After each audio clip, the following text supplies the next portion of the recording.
يضلل فلا هادي له أشهد أن لا إله إلا الله وحده لا شريك له وأشهد أن محمدا عبده ورسوله يا أيها الذين آمنوا اتقوا الله حق تقاته ولا تموتن إلا وأنتم مسلمون يا أيها الناس اتقوا ربكم الذي خلقكم من نفس واحدة وخلق منها زوجها وبث منهما رجالا كثيرا ونساء واتقوا الله الذي تساءلون به والأرحام إن الله كان عليكم رقيبا يا أيها الذين آمنوا اتقوا الله وقولوا قولا سديدا يصلح لكم أعمالكم ويغفر لكم ذنوبكم ومن يطع الله ورسوله فقد فاز فوزا عظيما أما بعد. Sidang hadirin, tuan-tuan, puan-puan, saudara-saudara, saudari-saudari, sahabat-sahabat sekalian. Alhamdulillah, kita merafakkan setinggi kesyukuran kepada Allah Azza wa Jalla pertemukan kita pada malam ini dalam satu majlis ilmu. Sama-sama kita mengingatkan tanggungjawab kita kepada Allah Subhanahu wa ta'ala. Sama-sama kita bermuhasabah tentang tujuan penciptaan kita sebagai hamba dan makhluk Allah Subhanahu wa ta'ala di atas muka bumi ini. Tuan-tuan dan puan-puan sekalian, kalau kita kembali merujuk kepada Al-Quran, kepada hadis-hadis Nabi sallallahu alaihi wasallam, dapatlah kita fahami bahawasanya tujuan Allah Subhanahu wa ta'ala menciptakan manusia dan juga jin tidak lain dan tidak bukan hanyalah semata-mata untuk mengesakan dia, untuk beribadat dan menyembahnya, untuk hanya mentaati dia. Sebagaimana firman Allah Subhanahu wa ta'ala yang seringkali kita dengar dan kita baca, wa ma khalaqtul jinna wal insa illa liya'budun. Tidaklah aku ciptakan jin dan manusia itu kecuali untuk menyembah. Tuan-tuan dan puan-puan sekalian, erti menyembah Allah Subhanahu wa ta'ala diulas oleh sebahagian daripada al-mufassirun, ulama-ulama tafsir, seperti dinukilkan oleh al-Imam Ibn Kathir dan juga ulama-ulama tafsir kontemporari. Bahkan disebut juga oleh tokoh ulama yang terkenal, Syekh Muhammad ibn Salih Al-Uthaymin rahimahullah, yaitu yang diertikan dengan menyembah Allah maksudnya yuwahhidun, yakni mengesakan Allah Subhanahu wa ta'ala. Kita bercakap tentang menyembah Allah Subhanahu wa ta'ala bererti kita sedang berbicara tentang kaedah dan cara untuk kita mengesakan Allah. Tuan-tuan dan puan-puan sekalian, begitulah fitrah Nabi sallallahu alaihi wasallam ketika mana baginda di usia yang masih kecil. Nabi sallallahu alaihi wasallam tidak pernah berkeinginan untuk mendekati Lata dan Uzza. Nabi tidak pernah terlibat dalam penyembahan mereka. Nabi tidak pernah terlibat dalam ritual, amalan-amalan khusus untuk mendekatkan diri kepada Allah Subhanahu wa ta'ala melalui Lata dan Uzza. Bahkan Nabi sallallahu alaihi wasallam ditetapkan oleh Allah Subhanahu wa ta'ala suci, bersih daripada sebarang unsur-unsur yang mencalarkan pengesaan, yang mencalarkan tauhid. Daripada kecil, walaupun ketika itu belum ada ayat-ayat Al-Quran, belum ada sebutan-sebutan hadis, Nabi telah dipisahkan daripada dunia syirik. Nabi dibentuk dengan tauhid. Begitu juga terdapat beberapa orang daripada bangsa Arab, seperti Waraqah ibn Naufal, seperti Zaid ibn Amru ibn Nufail, yang mana mereka ini tidak berpuas hati melihat apa yang berlaku di sekitar Makkah. Mereka tidak berpuas hati dengan apa yang berlaku di sekitar Kaabah. Bila didirinya berhala-berhala Latta dan Uzza, bila didirinya berhala-berhala kecil di sekitar Latta dan Uzza, 360 berhala. Waraqah ibn Naufal, Zaid ibn Amr ibn Nufail, yang tidak mengetahui bahawasanya Muhammad inilah, si Muhammad inilah bakal menjadi Nabi dan Rasul, yang tidak pernah mengenal Al-Quran, yang tidak pernah mengenal hadis-hadis Nabi SAW, tetapi fitrah mereka telah membuktikan mereka tak boleh hidup dalam suasana syirik, tak boleh menyekutukan, tak boleh hidup macam mana 360 Tuhan ni. Mereka tak mengatakan Latta itu Tuhan, Uzza itu Tuhan, tidak. Mereka menjadikan Latta dan Uzza perantara untuk menghubungkan mereka dengan Tuhan yang berada di atas sana. Itu adalah kepercayaan golongan-golongan Arab jahiliyah, sebagaimana disebut oleh Allah di dalam Al-Quran, wala in sa'altahum man khalaqas samawati wal ard la yaqulunna Allah. Apabila ditanya kepada mereka siapakah yang menciptakan langit dan bumi, nescaya mereka akan berkata Allah yang menciptakannya. Tetapi mereka tetap menjadikan Latta dan Uzza sebagai perantara untuk mereka meminta kepada Allah. Perantara.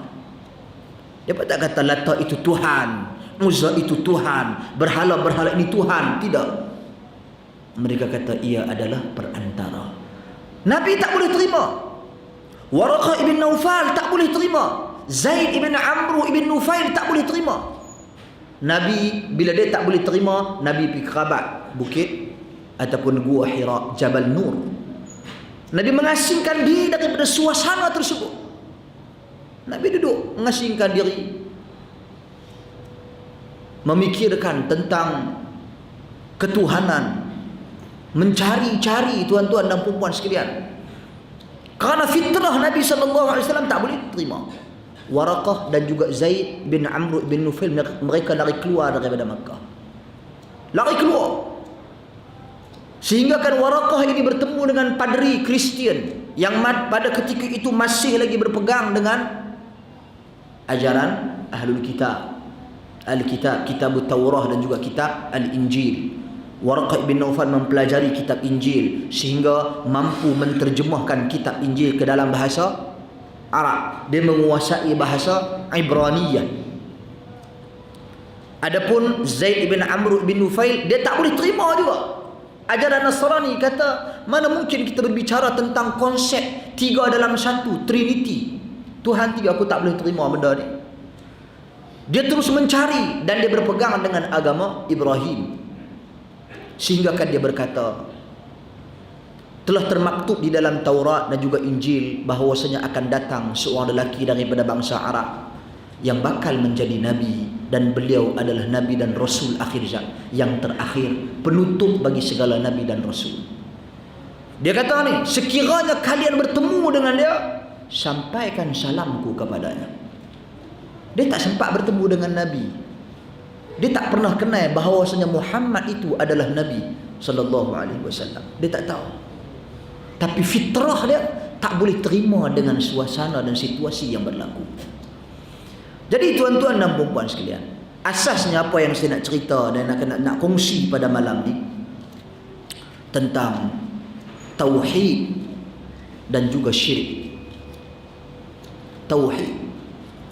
Kita semua diutuskan, diciptakan oleh Allah untuk mengesahkan dia. Perkataan la ilaha illallah yang kita dengar dalam laungan azan, disebut tiap-tiap hari dalam laungan azan, 5 kali sehari kita dengar. Bahkan kita pun selepas azan, kita juga selepas salat kita berzikir. Di dalam salat pun ada penyebutannya. Dalam zikir selepas salat pun ada penyebutannya. La ilaha illallah sentiasa kita sebut. Yang mana jelas perkataan la ilaha illallah satu seruan ke arah mengesahkan Allah dan tolak syirik. Bila kita teliti perkataan la ilaha illallah, tidak ada Tuhan yang berhak disembah dengan benar atau diibadahi dengan benar kecuali Allah. Tetap hanya Allah Subhanahu wa taala saja. Bila kata diibadahi dengan benar, tidak ada Tuhan yang berhak diibadahi dengan benar, bererti salat kita hanya untuknya, zikir doa kita hanya untuknya, bacaan Al-Quran kita hanya untuknya, kerananya. Amal ibadat kita, sedekah jariah kita, sembelihan kita, makanan kita hanya untuknya. Kita menutup aurat hanya untuknya. Kita membayar zakat hanya untuknya. Kita melaksanakan ibadah haji dan umrah hanya untuknya. Ini konsep dan asas tauhid. Kita benci kepada kemungkaran hanya untuk dia. Kita tolak kemungkaran hanya untuk dia. Kita nak laksanakan Islam hanya kerananya dan untuknya. Itu adalah asas tauhid. Itu maksud tidak ada Tuhan yang berhak diibadahi dengan benar melainkan Allah Subhanahu wa taala. Itu maksud dia, tuan-tuan dan puan-puan. Sebab itu ahli ilmu seperti yang dinukilkan oleh Syekh Hafiz Al-Hakami rahimahullah, bila dia jelaskan pengertian ibadah, selalu saya bagi dalam kuliah-kuliah saya, erti ibadah ismun jami'un likulli ma yuhibbuhu Allah wa yardah min qawlin aw fi'lin zahiran aw batina. Bila sebut perkataan ibadat, dia merupakan satu kata nama yang terhimpun padanya semua perkara yang Allah cinta, semua perkara yang Allah redha, di mana ia terdiri daripada perkataan dan perbuatan zahir atau batin. Allah tidak pernah redha orang yang menyemutukan dia. Allah tidak pernah redha orang yang bersalat kepada sesuatu selain daripada dia. Allah tidak pernah redha kepada orang yang meminta berdoa kepada sesuatu selain daripada dia. Allah tidak pernah redha kepada orang yang sembelih sesuatu kepada sesuatu untuk sesuatu selain daripada dia. Jadi perkara tersebut automatik tidak masuk dalam pengertian ibadah. Tak masuk, tak boleh terima sebagai ibadah.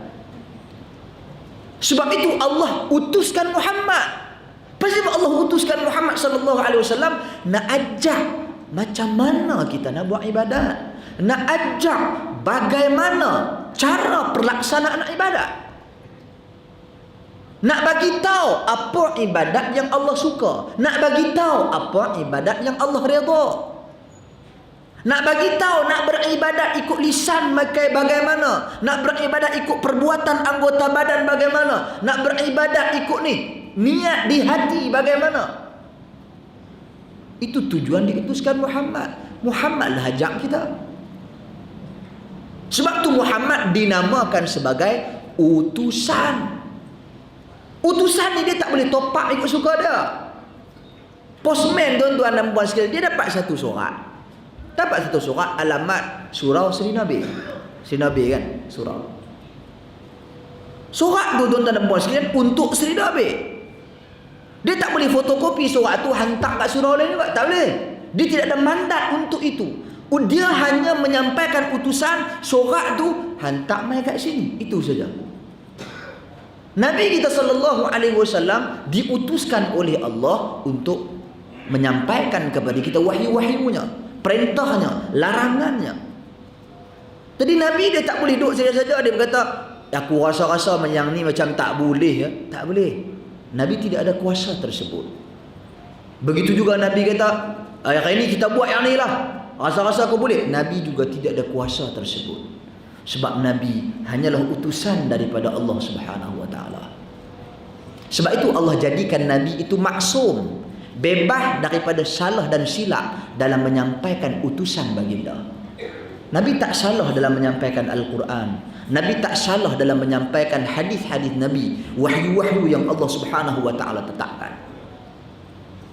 Jadi tuan-tuan dan puan-puan sekalian, bila Nabi sallallahu alaihi wasallam ajar, bila Nabi sallallahu alaihi wasallam didik kita, maka dapat kita fahami bahawasanya apa yang Nabi sampaikan itu sebenarnya adalah wahyu, bukan daripada perkataan baginda semata-mata. Baginda tidak pernah diberi mandat untuk bercakap sesuka hati. Kalau Nabi tak diberi mandat untuk bercakap sesuka hati, beribadah sesuka hati, berkata sesuka hati, berniat sesuka hati, apatah lagi Kita, tuan-tuan dan puan-puan sekalian, kita bukan utusan, kita hanya umat. Kita hanya umat Muhammad. Jadi tuan-tuan dan puan sekalian, Nabi SAW diutuskan dengan satu perutusan yang paling besar, satu tanggungjawab yang paling besar, yaitu tauhid, mentauhidkan manusia, menyatupadukan manusia atas asas akidah. Itu yang paling besar sekali, tugas yang paling besar. Orang duk cakap pasal duk mengkelih tak habis bab sembahyang, duk bergaduh tak habis bab kunut, duk bergaduh tak habis bab zikir, duk bergaduh tak habis bab berwuduk, umrah, haji. Bukan kata benda tu tak perlu dibincangkan, itu perlu dibincangkan, penting untuk dibincangkan, penting untuk diketahui dan dipahami.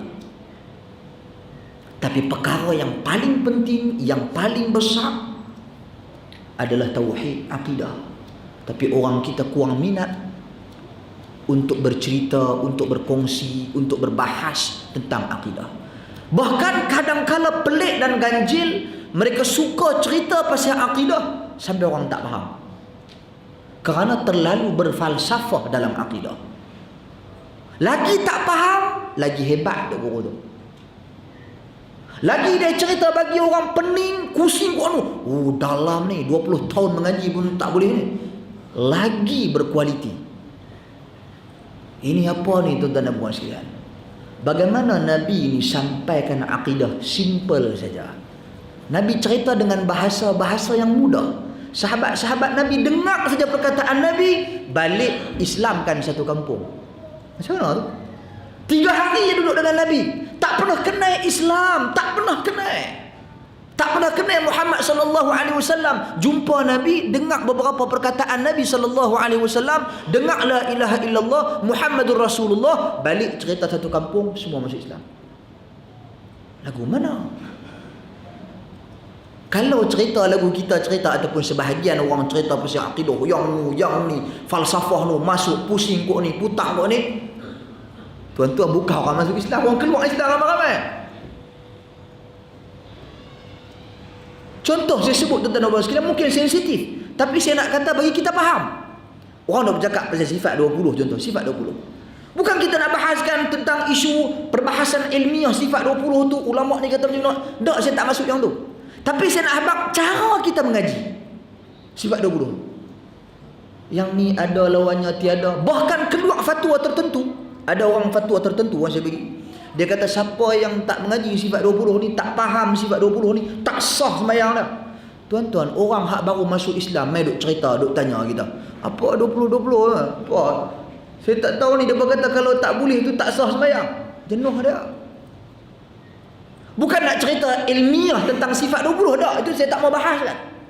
Itu perbincangan lain. Saya nak cerita cara kita nak ajak tu.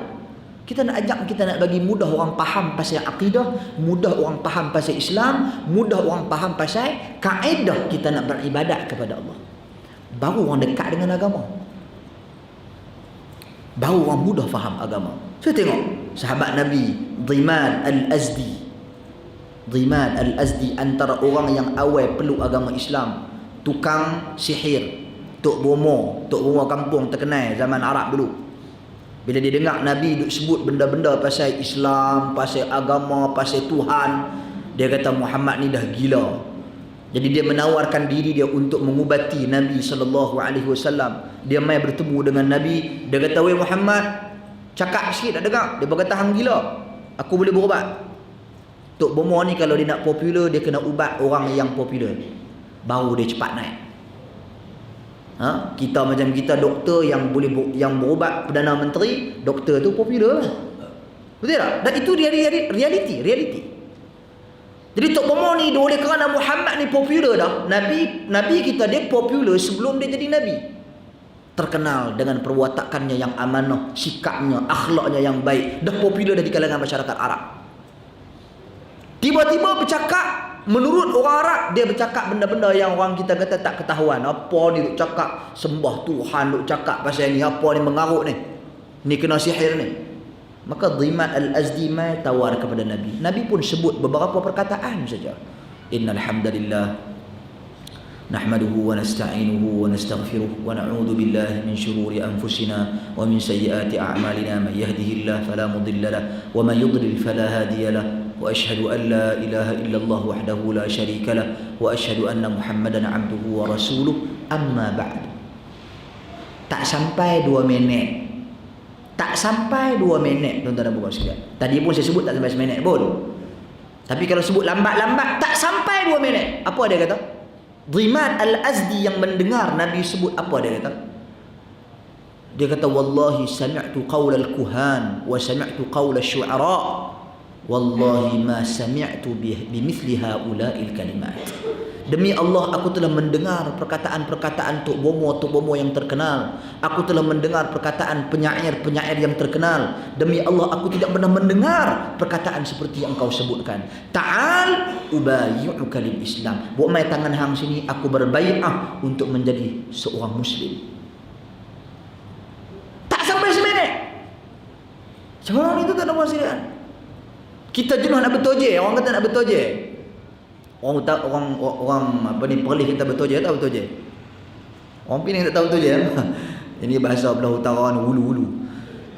Bertojeh ni maksud dia bertengkar, berdiskusi, berbincang. Kita baru buka kita nak bincang, orang tak boleh terima lagi. Nabi sebut, memang salah satu daripada kelebihan yang Allah anugerahkan kepada Nabi, hikmah Nabi dalam menyampaikan kata-kata tu kita tak boleh lawan tu. Tapi nak abang bagi dalam tempoh seminit, tuan-tuan dan puan sekalian, 2 minit ni, dia dengar perkataan Nabi, dia terus beriman. Innal hamdalillah, segala puji bagi Allah. Ini tauhid. Puji manusia tak boleh lebih daripada memuji Allah Subhanahu wa taala. Tauhid. Segala puji untuk Allah. Nahmaduhu, kita pujinya, kami pujinya. Wa nasta'inuhu, kita meminta hanya daripada Dia. Minta tolong hanya daripada Allah. Tauhid. Ini erti pengisaan. Wa nastaghfiruh, minta ampun pun minta direct hanya daripadanya. Bukan dia minta ampun kat orang, Tok Imam ampunkan saya. Kita bukan agama Kristian. Agama Kristian lain. Depa ada padri depa yang duk tunggu di gereja pada waktu-waktu tertentu, timing tertentu, mai minta ampun kat siapa? Padri dia jadi penyampai kepada Tuhan. Agama kita dak, dia bagi keistimewaan kepada setiap individu ni minta direct kepada Allah. Ini lebih hebat agama kita. Tuan-tuan, dalam agama ni, dalam kita memohon, meminta kepada Allah, tidak ada birokrasi. Tak ada. Dia bukan seperti kerja pejabat, apa ni, kerajaan dan sebagainya. Kita nak minta ni, nak pergi minta yang tu, dia kena sorat. Memang sorat mai dia menteri. Tapi bolehkah kita berjumpa menteri direct? Nak buat appointment payah, bukan senang. Pi ikut kerani bawah, hantar sorat, hantar naik berapa bulan, 3 bulan baru balas balik appointment dapat bulan 4. Contoh saya bagi. Yang kenal direct, pi direct naik atas. Itu birokrasi dunia manusia. Tapi dengan Tuhan, Allah bagi kita kelebihan untuk berinteraksi langsung dengan Dia. Minta dengan Dia direct. Tapi kadang-kadang manusia ni dia mungkin tak tahu benda ni ada. Dia mungkin rasa tak yakin nak minta direct, dengan dia melihat kelemahan dan kekurangan pada diri dia. Masa aku ni teruk sangat ni, malu aku nak minta direct. Dah, Islam tak ajak lagu tu. Hang teruk lagu mana pun, mangkuk lagu mana pun, hayun lagu mana pun, tuan-tuan dan puan sekalian, hang boleh minta direct kepada Allah Subhanahu wa taala. Bukti yang sangat banyak di dalam Al-Quran, banyak di dalam hadis. Bagaimana Nabi menjelaskan, inna aqraba ma yakunu al-'abd ila rabbih fa huwa sajid. Waktu yang paling dekat seorang hamba dengan Tuhannya adalah ketika dia bersujud. Mintalah apa yang kamu nak minta kepada Tuhanmu. Sebab itu kata Nabi di dalam hadis yang lain, Nabi wasiatkan kepada Ibn Abbas. Kata Nabi kepada Ibn Abbas, ya ghulam, wahai pemuda, kata Nabi kepada Ibn Abbas, idza sta'anta fasta'in billah wa idza sa'alta fas'alillah. Bila kamu nak minta tolong, mintalah pertolongan itu hanya kepada Allah. Bila kamu nak bertanyakan sesuatu, bertanyakanlah kamu kepada Allah. Nabi dan Abu Bakar terperangkap di dalam gua Thur. ketika mana dalam perjalanan hijrah. Tuan-tuan, Abu Bakar tak minta kat Nabi, "Ya Muhammad, tolonglah aku." Tak. Nabi pesan kepada Abu Bakar, "La tahzan. Innallaha ma'ana." Jangan menangis, jangan bersedih. Allah Subhanahu wa taala bersama-sama dengan kita. Direct. Sebab itu Nabi menjanjikan batang tubuh Ukasyah. Ukasyah. Orang kita buat nama Akasha. Akasha. Ini nama yang sebenar di dalam hadis, Ukasyah. Sahabat Nabi yang batang tubuhnya dijanjikan syurga, ahli syurga. Coba bayang kalau kita tahu batang tubuh dia ni syurga, dia ni syurga. Oh dahsyat. Zaman sahabat Nabi dahsyat. Batang tubuh tu orang tak berjalan tu ahli syurga. Pasal apa dia dijanjikan syurga, tuan-tuan dan puan sekalian? Pasal apa? Sebab dia tak pernah meminta dirinya dijampi. Nabi cerita pasal ciri-ciri orang masuk syurga tanpa tol, tanpa hisap. Masuk syurga tanpa hisap, tak ada tanya soalan dah. Direct masuk syurga. Kita ni ada banyak tol. Tol nak kena tanya, nak berhenti tanya. Ini tak ada, masuk syurga direct tanpa hisap, tanpa dipersoalkan. Nabi cerita ciri-ciri orang yang masuk syurga tanpa hisab, antaranya alladzina la yastarqun, orang-orang yang tidak meminta dirinya dijampi, diruqyahkan. Ni ciri orang masuk syurga tanpa hisab. Pasal apa tuan-tuan dan puan sekalian? Sebab kalau sekiranya dia pergi minta kepada orang, kebarangkalian, bukan kata mesti ya, kebarangkalian akan timbul di dalam hati dan sanubari dia, oh dia ni yang jampi aku baik ya. Lepas tu dia mulalah pergi cerita kat orang, hampir dia tu jampi kau-kaunya. Aku balik-balik tu tak dan keluar pintu rumah, baik dah. Nampak? Walaupun bila ditanya siapa hak sembuh ni, dia kata Allah sembuh, bukan kawan tu, Allah sembuh. Tapi cara dia puji manusia lebih daripada dia puji Allah.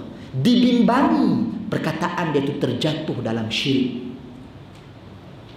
Sebab tu orang yang tak minta diri dia dijampi, dia baca untuk diri dia sendiri, dia jampi diri dia sendiri. Nabi sebut tentang Ukasyah, batang tubuh dia dijanjikan syurga Allah Subhanahu wa taala. Sebab dia tak pernah meminta dirinya dijampi. Ini asas tauhid, mengesahkan Allah Subhanahu wa taala. Ini kelebihan agama kita, tuan-tuan dan puan sekalian. Kita boleh berinteraksi langsung. Apa guna ustaz-ustaz, ulama-ulama? Apa guna mereka ni? Guna mereka ni di dalam Islam bukan kita menyembah mereka, bukan kita meminta pengampunan daripada mereka. Kita meminta kepada mereka untuk menjelaskan kepada kita tentang agama. Macam mana nak faham agama ni? Macam mana nak faham ayat Quran? Macam mana nak faham hadis? Berbeza dengan rabai-rabai, padri-padri Yahudi dan juga Kristian. Padri-padri mereka adalah pemutus bagi segala pensyariatan. Kita ada pemutus bagi segala pensyariatan Allah dan Rasul. Depa padri dia kata boleh, boleh. Padri dia kata jangan buat, jangan buat. Yang ni yang boleh menjatuhkan manusia dalam syirik. Sebab apa? Sebab dia beribadah mentaati kepada sesuatu selain dari Allah. Tuan-tuan dan puan-puan sekalian, bila kita cerita pasal syirik, lawan dia tauhid. Asas kita adalah tauhid. Asas kita adalah perkataan la ilaha illallah yang kita dah dengar. Tadi saya dah bagi makna la ilaha illallah. Tidak ada Tuhan yang berhak diibadahi dengan benar kecuali Allah. Maksud diibadahi merangkumi semua benda yang Allah cinta dan Allah redha. Nak tahu bagaimana apa yang Allah cinta, apa yang Allah redha, rujukannya Al-Quran dan juga hadis Nabi. Sebab Allah utuskan Nabi untuk menjelaskan kepada manusia benda apa dia suka, benda apa dia tak suka, dan bagaimana cara perlaksanaannya. Itu maksud la ilaha illallah. Kemudian kita lihat rukun la ilaha illallah. Ada dua. An-nafyu wal itsbat. Penafian dan penetapan. Nafikan dulu. Kita tuan-tuan dan puan sekalian, kita kena ingat. Semalam saya ceramah di Sabak Bernam. Saya sentuh tentang pluralism. Ada pada semalam ni ada orang yang Hindu ada, Cina ada, yang Kristian ada, yang Buddha dan sebagainya. Tuan-tuan dan puan sekalian, kita orang Islam, akidah kita kena nafikan akidah lain. Wajib nafikan akidah selain daripada akidah Islam. Wajib tolak.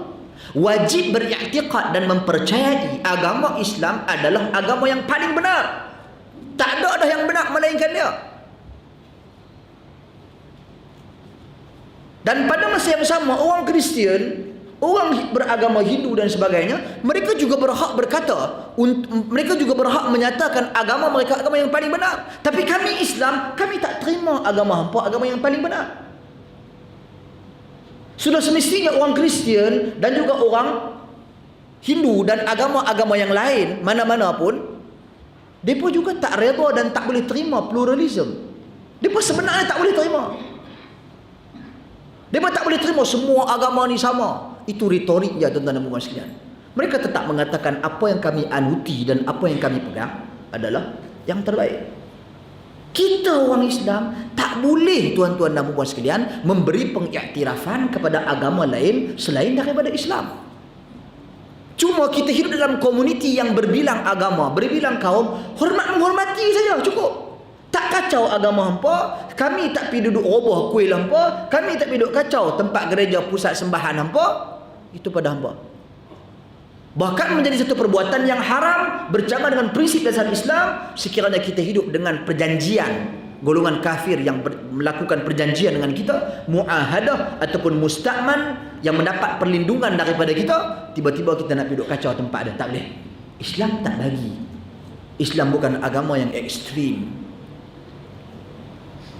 Tapi dalam pada masa yang sama, bolehkah kita memberi pengiktirafan? Sama semua kita. Tak boleh. Kalau kita kata lagu tu akan menjatuhkan kita ke dalam syirik. Kerana kita penyebutan la ilaha illallah dia tak cukup syarat jadi dia. Jadi dia tak menafikan Tuhan-Tuhan lain. Syarat tauhid ni tuan-tuan dan puan sekalian, syarat mengesahkan Allah, wajib menafikan Tuhan-Tuhan selain Allah. Wajib. Kalau tak nafi, maka tidak sah Islam dia. Sebab tu orang nak masuk Islam, dia tak boleh kata Allahu ilah, Allah itu Tuhan. Masih belum Islam. Tidak diterima Islamnya. Kalau dia kata Allah itu Tuhan, sama dia semacam dengan orang-orang Arab jahiliyah. Mereka pun kata Allah itu Tuhan. Sama aja macam Kristian. Kristian pun mengatakan bahawasanya Allah itu Tuhan. Tapi Kristian dia pitopa Isa anak Maryam, Ruhul Qudus, tiga dalam satu. Semua ni gabungan ketiga-tiga ini terhasillah Tuhan. Trinity, tiga dalam satu. Tak boleh terima. Sebab itu di sana terdapat unsur-unsur syirik. Apa dia syirik ni tuan-tuan dan puan sekalian? Lawan dia tauhid. Tauhid esa satu. Syirik ni, kalau sebab tu kita panggil syarikat dalam bahasa Arab ni, syaraka. Syaraka ni menyertai. Syarikat ni syarikat lah. Bila sebut syarikat, berarti ada beberapa orang yang mana mereka berpakat untuk melakukan perniagaan, maka terbentuklah satu syarikat. Maka syirik ni dalam dia beribadat, dia tak fokus kepada satu Tuhan. Dia meminta ataupun menyamakan Tuhan dia dengan makhluk-makhluk yang lain selain daripada Tuhan. Jadi itu boleh membawa kepada syirik. Sebab itu syirik Nabi bagi pengertian dia, antaj'ala lillahi niddan wa huwa khalaqaka. Kamu menjadikan bagi Allah itu sekutu sedangkan dialah yang menciptakan kamu. Kamu menjadikan bagi Allah itu sekutu sedangkan dialah yang telah menciptakan kamu. Tuan-tuan dan puan sekalian, minta tuan-tuan ke depan sikit lah. Bagi penuh kosong ni, ada sahabat-sahabat kita belakang nak masuk. Okey. Jadi itu rukun kalimah tauhid, la ilaha illallah, la ilaha illallah. Seterusnya kita pi syarat-syarat kalimah la ilaha illallah. Kita yang duk sebut la ilaha illallah, kita yang duk meratik la ilaha illallah, duk azan dengan la ilaha illallah. Apa syarat-syarat kalimah la ilaha illallah? Tuan-tuan dan puan sekalian, ada Syekh Jamil Zainu menggariskan ada 7 syarat. Kita sebut la ilaha illallah, kita kena ada ilmu tentang la ilaha illallah. Kena ada ilmu. Sebab itu Al-Imam Al-Bukhari letakkan di dalam sahih dia satu bab khusus. Bab pada menyatakan ilmu mendahului iman dan amal. Ilmu mendahului perkataan dan perbuatan. Dia bawa ayat Al-Quran, fa'lam annahu la ilaha illallah, ketahuilah sesungguhnya tidak ada ilah, tidak ada Tuhan yang berhak diibadahi dengan benar kecuali Allah. Kena tahu ilmun, kena ada ilmu. Jadi sebut la ilaha illallah, kita kena tahu apa makna dia. Satu. Kedua, yakin dengan kalimah la ilaha illallah. Bila kita yakin, inilah yang saya katakan tadi, kita akan jadi orang yang anti kepada pluralism. Kita akan jadi orang yang anti kepada liberalism. Tak boleh terima liberal, mana boleh terima liberal?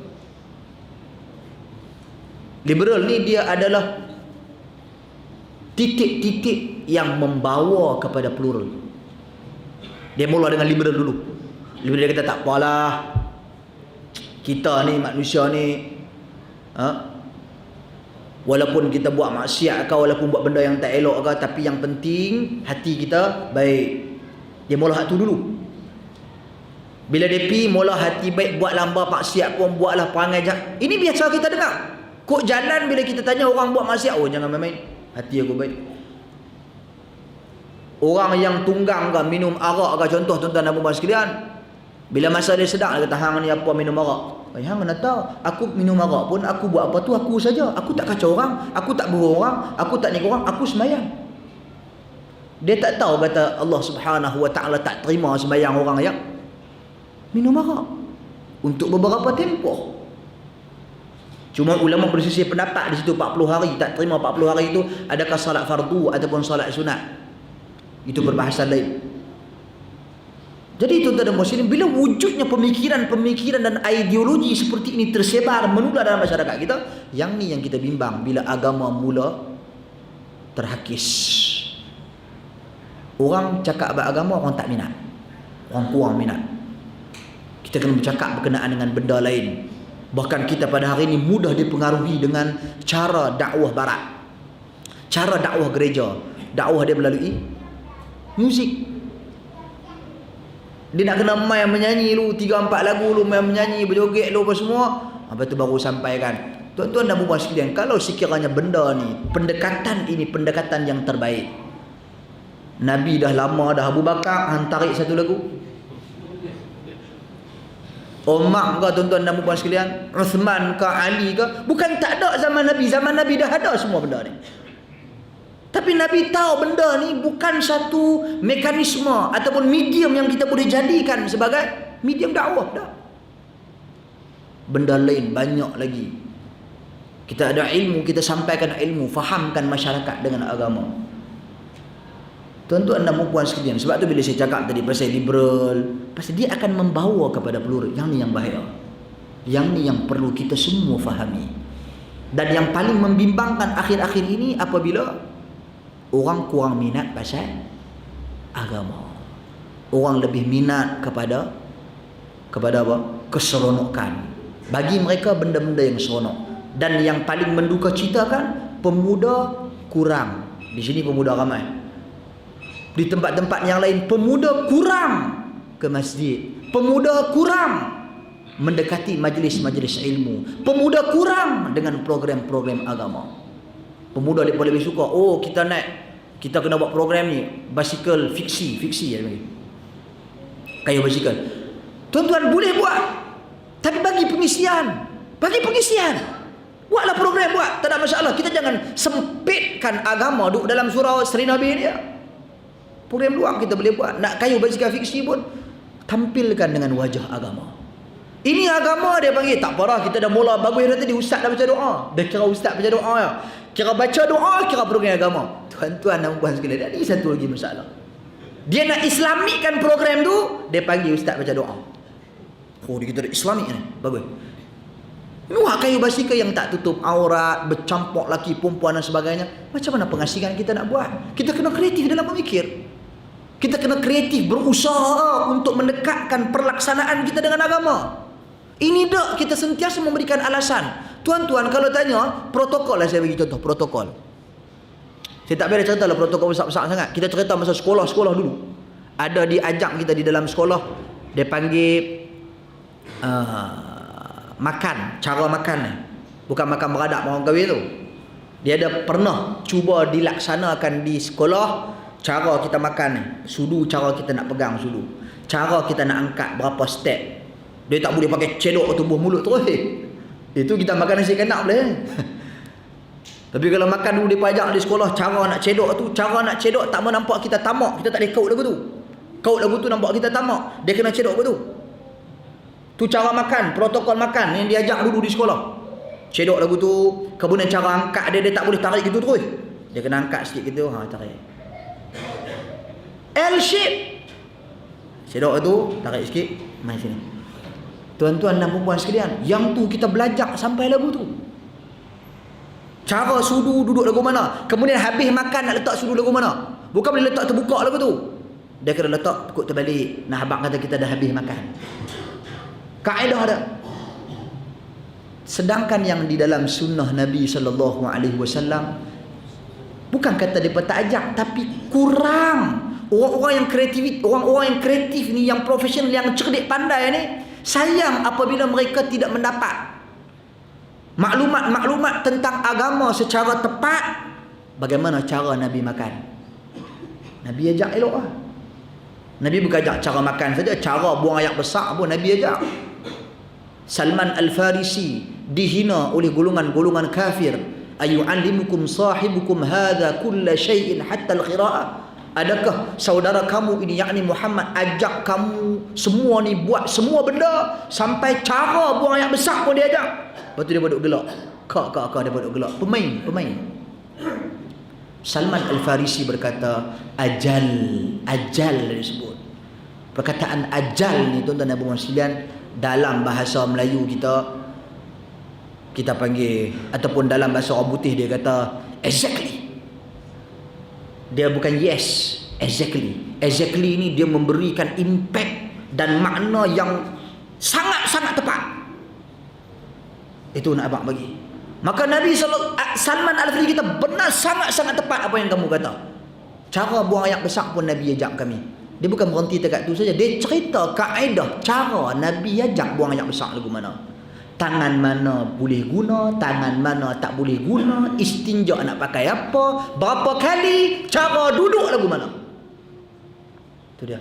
Protokol Islam ajak tu dah ada. Pasal apa kita tak terjemahkan dalam pendidikan pada hari ini? Ini perlu gabungan, kombinasi orang profesional, cerdik-cerdik pandai ni, yang boleh berfikir, yang boleh mengatur susun dunia. Mereka perlu kepada agamawan dan ilmuwan, perlu memberi pandangan untuk meluruskan apa yang berlaku. Kita terpengaruh dengan Barat punya protokol. Apa yang Barat buat tu kira terbaik. Barat ajak kita minum, tuan-tuan dan puan sekalian, ajak minum berdiri. Walaupun benda tu dilihat kecil biasa, Allah takkan benda tu nak besar sangat, tapi itu adalah satu pendekatan dan budaya Barat. Sebab tu dia buat majlis tepi-tepi kolam, sambil boleh tengok orang berenang, lepas tu boleh minum berdiri. Bubuh gelas-gelas banyak-banyak pakat minum berdiri, sembang semua ni. Minum bukan takat berdiri, tangan kiri tu. Tangan kiri minum. Oh, benda bukan benda besar. Benda besar pun bukan benda ni, benda besar tuan-tuan dan sekalian. Minum tangan kiri contohnya. Dalam hadis Salamah ibn Al-Aqwa, Seorang lelaki makan di sisi Nabi, dia makan di sisi Nabi, dia makan dengan tangan kiri. Nabi kata kul bi yaminik, makan dengan tangan kanan. Makan dengan tangan kanan. Apa dia kata kat Nabi? Mastata'tu. Aku tak mampu. Sebenarnya disebut di dalam hadis ma yamna'uhu illa al-kibr.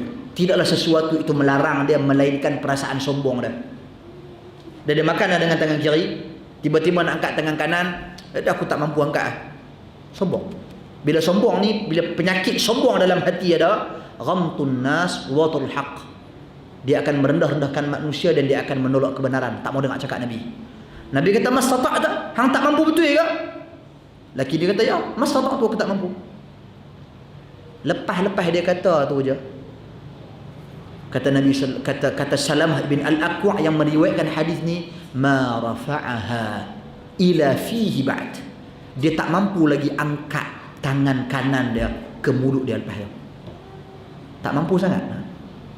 Maknanya makan dengan tangan kanan kiri kali ini bukan benda kecil, benda besar.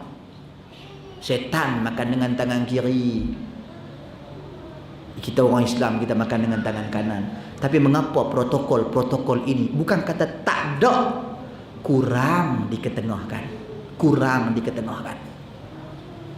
Pasal terhakis, pasal keyakinan kepada la ilaha illallah. Keyakinan tu dia berasa keyakinan terhadap agama tu menipis dalam jiwa dia. Dia tak berapa yakin dengan agama dia. Dia tak berapa yakin dengan doa dan permohonan. Dia kurang yakin, kurang. Bahkan ubat lebih mendahului doa.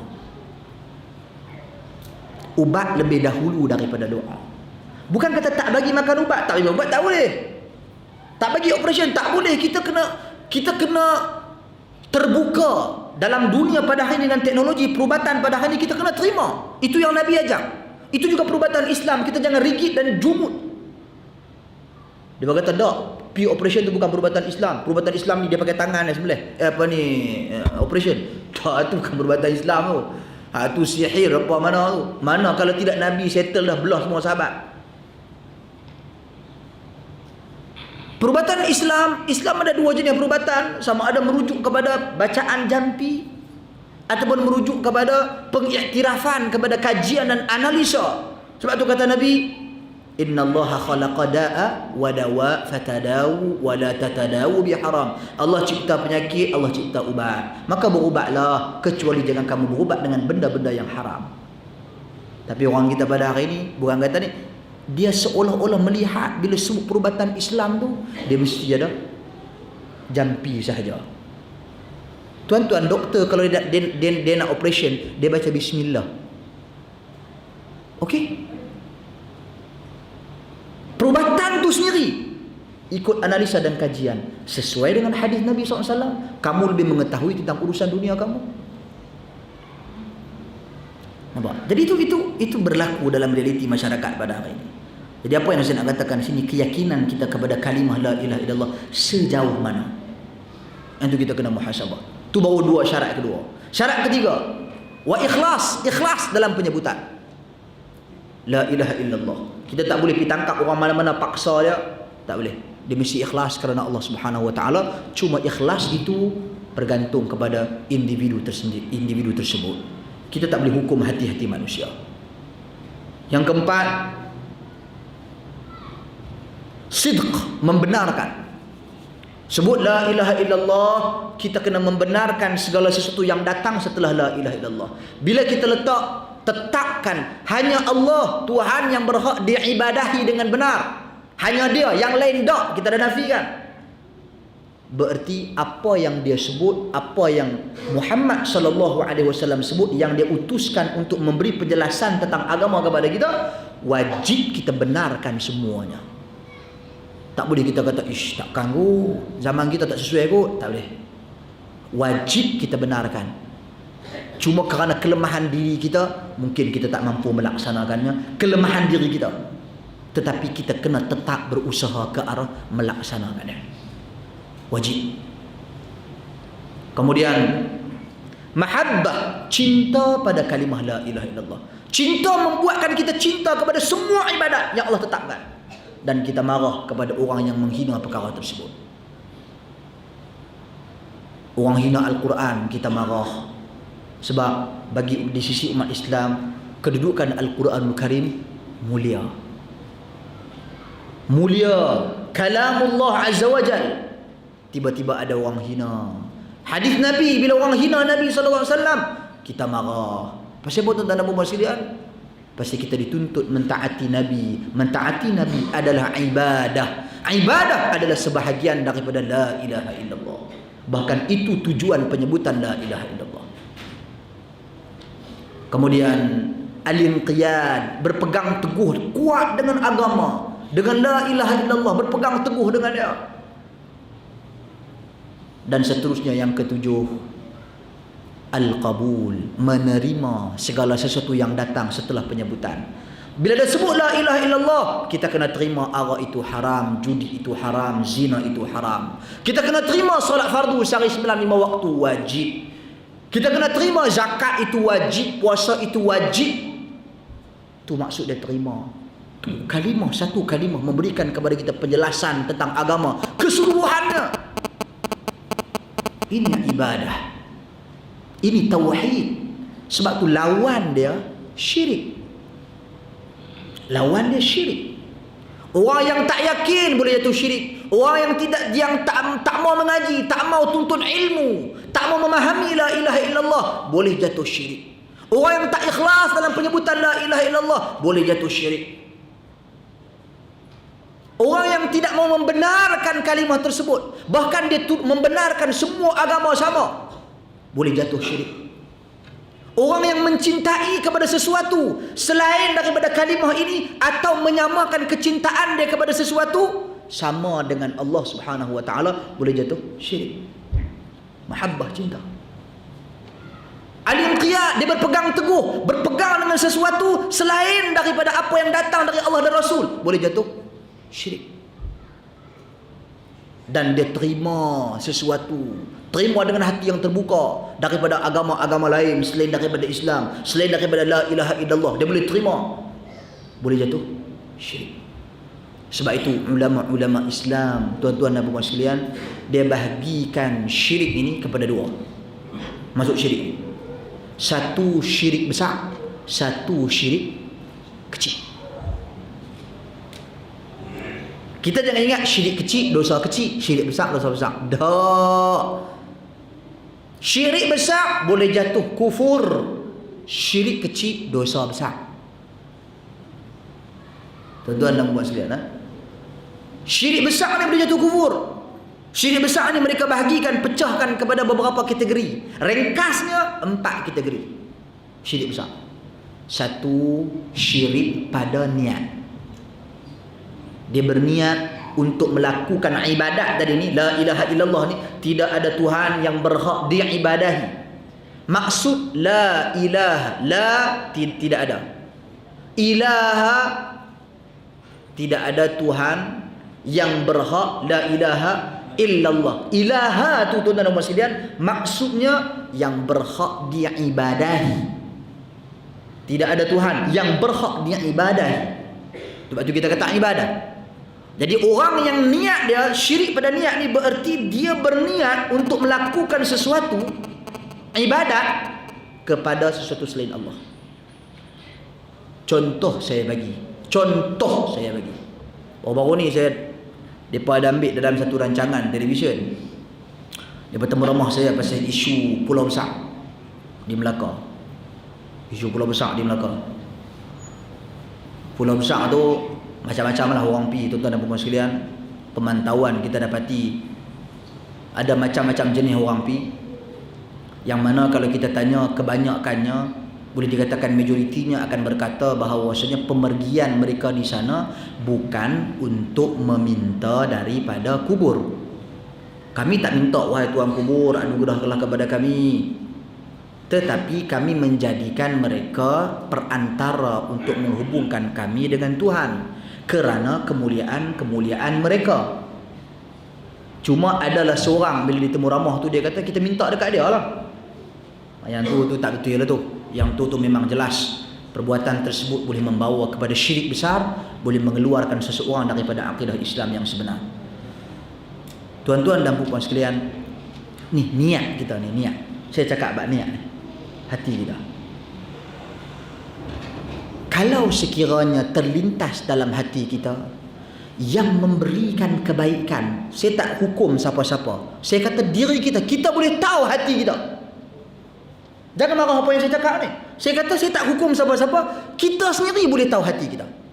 Saya nak cakap pasal agama, apa yang dijelaskan oleh Allah, apa dijelaskan oleh Rasulullah sallallahu alaihi wasallam.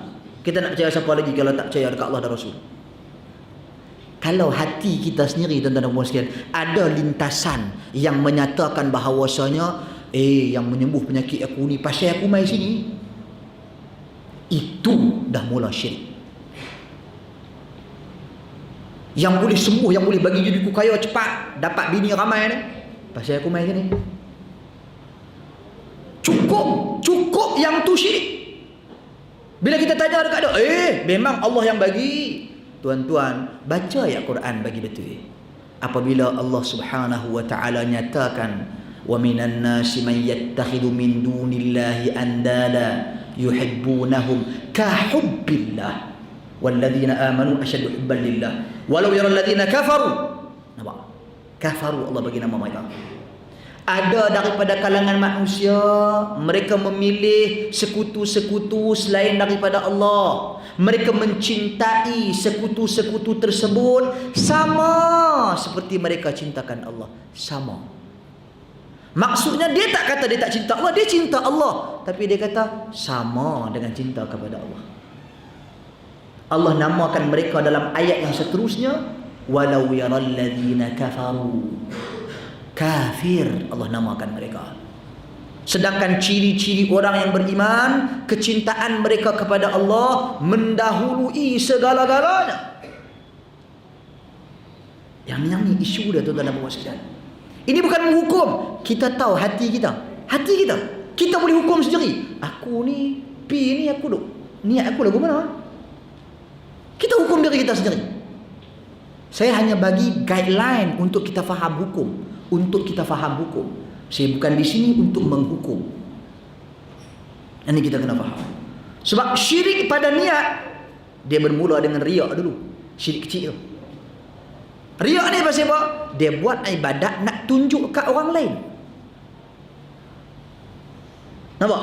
Dia buat ibadat awal-awal tu, yalah, aku sembahyang kerana Allah ni, usolli fardu. Nak tarik tu berapa kali dah?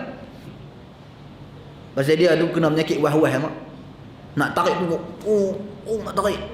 Tapi bila tu imam boleh rokok, Allahu Akbar, dia pun Allahu Akbar, dia boleh dia masuk, elok. Tuan-tuan, bila dia sebut tu kerana Allah sembahyang ni, tiba-tiba ada orang lalu dekat dia, dia pun perkemas lagi ni. Tarik tangan ni, kepak lagu tu, dia kemas. Jadi tuan-tuan dan puan-puan sekalian, bila dia buat lagu tu, dia dah menyengutukan Allah Subhanahu wa taala. Terlibat. Dia dah masuk dalam racun-racun tu. Pasal apa? Pasal dia nak buat kat siapa? Sedangkan ibadat ini khusus untuk Allah sahaja. Dia tak boleh ada kerana lain. Kalau ada kerana lain, masuklah racun syirik di situ. Nampak? Sebab tu ulama bincang, kalau orang tengah-tengah semayang dia riak lagu mana? Ada kata batai semayang. Ada kata kalau sekiranya dia lawan, dia boleh kembali kepada asal kerana Allah, dia boleh teruskan salat dia. Ada kata kalau dia kekal lama, lebih satu rakaat, batal semayang dia semua. Kena semayang lain. Bukan kecil anak buat riak ni. Tu syirik kecil. Benda yang Nabi takut, benda yang berlaku tiap-tiap hari dalam masyarakat kita. Syirik besar, tuan-tuan dan puan sekalian. Syirik kecil ni, kalau penyakit riak ni terus menerus berada dalam jiwa dan sanubari kita, dia akan membawa pada syirik besar. Lama kelamaan kita bukan lagi beribadat kerana Allah, kita beribadat kerana nak tunjukkan orang. Tu pada niat, tu satu, syirik pada niat. Kedua, tuan-tuan dan puan sekalian, syirik pada taat. Dia mentaati sesuatu selain dari Allah dan Rasul. Tuan-tuan dan puan-puan sekalian, sebab itu Nabi kutuk, kritik golongan-golongan Yahudi dengan Nasrani. Kata Nabi di dalam surah At-Taubah, ittakhadhu ahbarahum wa ruhbanahum arbaban min dunillah. Mereka menjadikan padri-padri mereka, rahib-rahib mereka sebagai Tuhan selain Allah.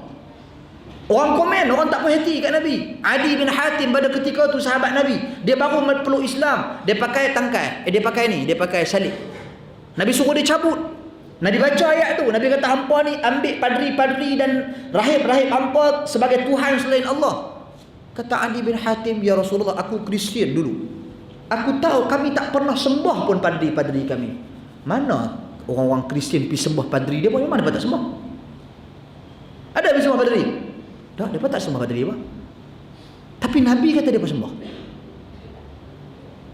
Adi tanya, macam mana ya Rasulullah? Nabi tanya dia, bukankah padri-padri kamu menghalalkan apa yang Allah haramkan dan mengharamkan apa yang Allah halalkan, dan kamu mengikuti padri-padri tersebut, mentaatinya dalam hal-hal tersebut?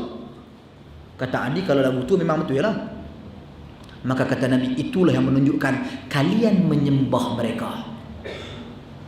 Sebab asas tauhid la ilaha illallah, tuan-tuan dan puan sekalian, kita hanya taat ke Allah saja. Kita buat ibadat hanya untuk Allah, kerana Allah sahaja. Apa yang Allah suruh saja kita buat. Kalau apa yang Allah suruh kita tak buat, kita pergi buat apa yang orang lain suruh, sedangkan perkara tersebut menyelisihi perintah Allah, kita termasuk dalam kategori syirik. Menyekutukan Allah, memberikan ketaatan kepada sesuatu lebih daripada memberikan ketaatan kepada Allah. Sebab itu ketaatan ini kita kena ingat, hanyalah dalam hal-hal yang baik saja. Innamat ta'atu fil ma'ruf. Ketaatan itu dalam hal yang baik sahaja, yakni yang sesuai dengan prinsip-prinsip dan dasar-dasar agama. Bercanggah maka bercanggahlah. Tak boleh kita buat sekalian. Sidang hadirin, tuan-tuan dan puan-puan sekalian, itu yang kedua, syirik pada taat. Ketiga, tuan-tuan dan puan-puan sekalian, syirik pada doa. Ni doa ni. Kita tuan-tuan, yang ni yang ada terkait dengan isu, saya katakan pulau besar tadi ni. Dia duduk sembang pasal itu. Sebab ada orang dia kata, ada orang komen saya. Dia kata, apa ni kata orang syirik? Saya kata, saya bukan kata orang syirik. Seperti saya katakan tadi, saya memberikan satu garis panduan berasaskan Al-Quran. Kalau kita beriman pada Quran, kepada hadis, kalau kita beriman kepada hadis Nabi SAW, lagu ni yang Islam ajar. Doa kita nak minta, tuan-tuan dan puan sekalian, minta hanya kepada Allah. Hanya kepada Allah Subhanahu Wa Taala. Tuan-tuan, Nabi sebelum wafat, ni cerita Nabi sebelum wafat, cerita sedih. Nabi sebelum wafat dalam keadaan sakit, masuk sahabat Nabi radhiyallahu anhu. Depa duk tunggu Nabi jadi imam salat. Semua duk tunggu ni. Sahabat Nabi masuk tanya, ya Rasulullah, macam mana ni nak salat ni? Nabi kata okey, Nabi bangkit, Nabi ambil semayang. Lepas tu Nabi pitam, pengsan. Masuk pula kali kedua, Nabi tersedak, macam mana dia tunggu aku lagi ke? Tunggu.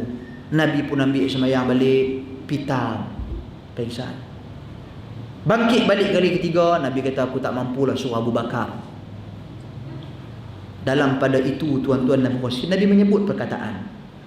Kata Nabi, la'natullahi 'alal yahud wan nasara ittakhadhu qubur anbiya'ihim masajidah. Ni sebelum Nabi wafat. Kita sebelum wafat, kita duk cerita berambus tu aku nak bagi kat siapa? Mercedes. Nu rumah nu, tanah kat Jelutong nu. Nu tanah nak bagi kat anak mana ni? Hak tu kita duk bercerita. Nabi cerita pasal tauhid. Nabi cerita pasal akidah sebelum wafat. Apa Nabi sebut? Allah laknat Yahudi dengan Nasrani kerana mereka menjadikan kubur-kubur para nabi mereka sebagai tempat mereka bersujud, masjid. Dia buat ibadat di situ. Sebab asas masjid tempat buat apa? Shopping. Tak, masjid tempat buat ibadat. Tuan-tuan, ini Nabi habaq ni. Nabi ajak. Sebab tu Nabi kata, jangan la tattakhidu qabri masjid. Jangan kalian ambil, jadikan kuburku sebagai masjid. Jangan. Jangan jadikan maksud Nabi, jangan jadikan kuburku tempat untuk kamu buat ibadah. Itu Nabi. Kalau kubur Nabi dengan kubur pulau besar, mana lagi power? Itu dari sudut logik yang kita faham. Logik. Power kubur Nabi ya, tuan-tuan sekalian. Kubur Nabi lah paling power. Dari sudut logiknya. Tapi Nabi tak bagi kubur dia dijadikan tempat untuk buat ibadat. Bahkan, ni cerita ni nak. Bahkan Nabi sebut tentang ciri-ciri dan tanda-tanda kiamat. Kata Nabi, la taqumus sa'ah hatta tattaribu al-yat nisa daus dzul khalasah. Tidak akan berlaku kiamat kecuali setelah wanita-wanita daripada kaum Daus, wanita-wanita menari-narikan, menggerak-gerakkan punggung mereka, belakang mereka tu, ketika mereka bertawaf mengelilingi Dzul Khalasah. Dzul Khalasah ni satu berhala di Taif pada ketika itu. Apa yang nak abang di sini tuan-tuan dan puan sekalian? Antara ciri-ciri dan tanda-tanda kiamat, wujudnya syirik banyak. Orang tawaf berhala, orang tawaf kubur, mengambil barakah dan keberkatan daripada kubur. Tuan-tuan, sebab tu Nabi hantar Ali bin Abi Talib radhiyallahu an, dan juga Nabi sallallahu alaihi wasallam memutuskan Ali bin Abi Talib, dan Ali memutuskan Abul Hayyaj Al-Asadi untuk buat apa? Lalu mana-mana kubur yang tinggi, dihias cantik, dibina, Nabi suruh pecahkan dan hapuskan. Bukan suruh bongkar buang mayat tu, dah. Rendahkan dia balik, shibran, sejengkai daripada tanah. Itu yang Nabi SAW ajar. Sebab tu mai zaman Ali hantar Abul Hayyaj Al-Asadi. Pasal apa? Pasal agama kita bukan agama yang dia terikat dengan ritual-ritual tertentu di perkuburan. Sebab tu Nabi sebut dalam satu hadis. Ni hadis Nabi saya baca. Bukan perkataan mana-mana wali, kata mana-mana wali juga. Ini perkataan Nabi SAW. Apa kata Nabi? La taj'alu buyutakum maqabira. Fa inna syaitan la yadkhulu bil bait allati tuqra'u fiha surah al-Baqarah. Jangan kamu jadikan rumah kamu seperti tanah perkuburan. Apa Nabi cerita lepas itu? Nabi habaq, setan takkan masuk rumah yang dibacakan di dalamnya surah Al-Baqarah. Nabi bagi perbezaan antara rumah dan kubur. Kubur, kata Nabi, bukan tempat untuk kita buat ibadat. Rumah tempat kita buat ibadat. Buktinya, kata Nabi, rumah tempat untuk kita baca Quran. Itu asas yang Nabi bagi di dalam Islam. Sebab itu, tuan-tuan dan puan sekalian, ulama terkenal, ini ulama Yaman. Nama dia Al-Imam Asy-Syaukani. Dia hidup kurun ke-12. Dia karang satu buku, cantik buku dia. Surat, dia tulis surat. Dia tulis surat, dia hantar kepada ilmuwan Islam pada ketika itu, yang mana mereka berpegang dengan pegangan harus untuk kita bina hias kubur bagi cantik-cantik. Kalau lah ni kubur cantik lagu Nirvana lah. Nirvana tu dengan rumput kapet cantik semua, memang masuk, memang tenang kubur. Tuan-tuan, kita bukan minta kubur tu biar menjadi belukar, tak. Bersih, tak kotor. Orang nak pergi melawat senang, orang nak pergi ziarah kubur senang, tersusun lagu tu kubur. Okey. Tapi untuk menjadikan dia seperti Nirvana, tuan-tuan dan puan, itu perbuatan yang bercanggah dengan prinsip dan asas Islam. Imam Syaukani dia tulis surat, bila dia tengok benda ni berlaku, dia masa tu pemuda, orang muda. Ni pemuda dia kena semangat lagu ni. Ni masa boleh lagi kan ni? Sikit lagi no. Sikit lagi saya habis. Imam Syaukani ni orang muda. Dia nak tegur seorang tokoh ulama yang senior. Ulama besar. Orang Yaman semua kenal tokoh ni, Tok Syekh ni. Masa tu fatwa ni dikeluarkan oleh seorang syekh yang bernama Syekh Yahya. Tokoh besar, ulama besar dalam mazhab Zaidiyah. Tokoh besar. Dia keluar fatwa, kita boleh bina kubur, kita boleh buat hiasan-hiasan kubur bagi cantik-cantik, dia kata. Jadi Imam Syaukani kata, macam mana aku nak tegur dia? Kalau main duk hayun tak ketahuan, tak boleh main mengajar dah. Nampak? Imam Syaukani tak dapat tahu dia. Jadi dia, tuan-tuan dan puan-puan sekalian, dia guna cara adab ni, cara beradab. Kalau main cara tak sopan, main masuk-masuk, ini apa dia yang buat kerja ni, boleh kapiak khurafat syirik. Orang hayun kamera balik muka. Imam Syaukani dia tulis surat. Dia tulis dengan imam yang besar, yang aku hormati, yang aku sayangi.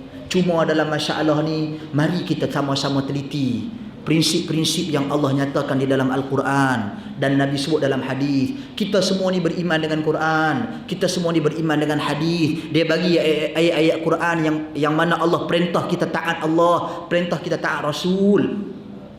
Dia bagi perkataan-perkataan sahabat Nabi untuk kita ikut Al-Quran, ikut hadis Nabi. Dia bagi perkataan ulama empat mazhab, Imam Abu Hanifah, Imam Malik bin Anas, Imam Syafi'i, Imam Ahmad bin Hanbal, yang suruh kita ikut Nabi.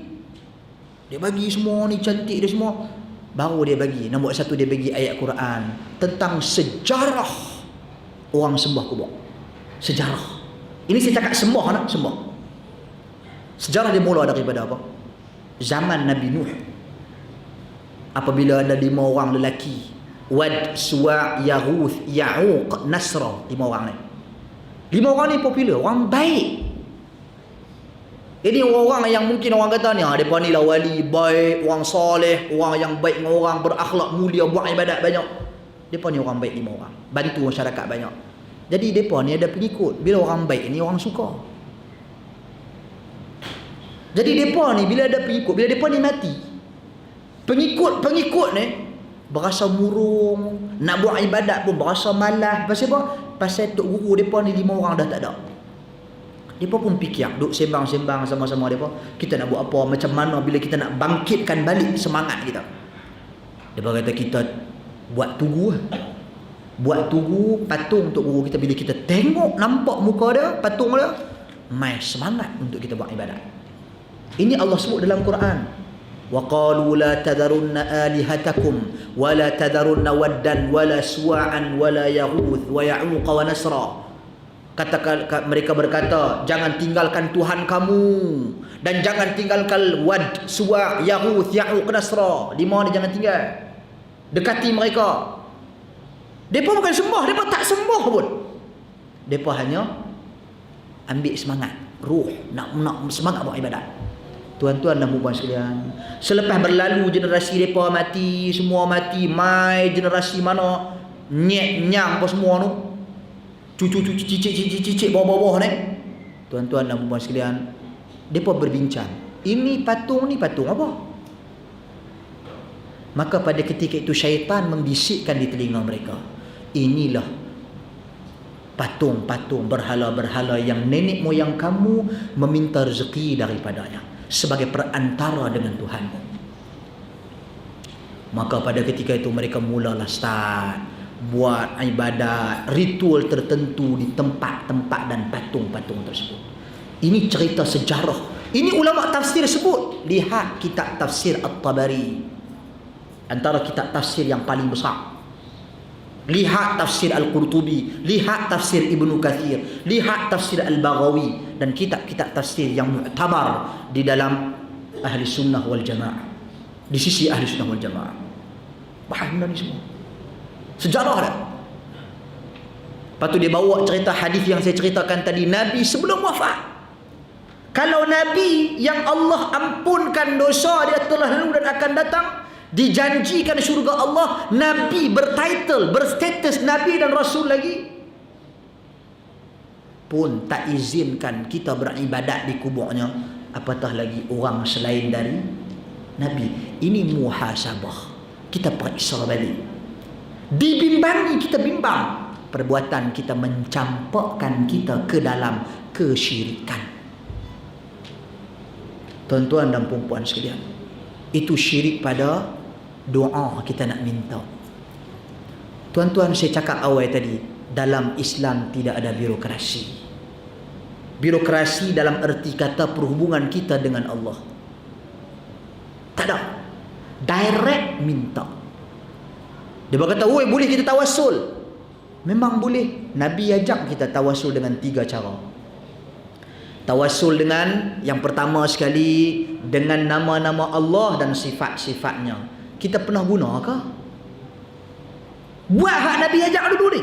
Bukan takat Nabi ajak, Allah ajak dalam Quran. Walillahil asmaul husna fad'uhu biha. Bagi Allah itu nama-nama yang indah dan cantik, berdoalah kamu dengannya. Dalam Quran Allah ajak. Jadi ya Rahman, ya Rahim, irhamni. Ya Ghaffar, ighfirli. Wahai yang Maha Pengampun, ampunilah aku.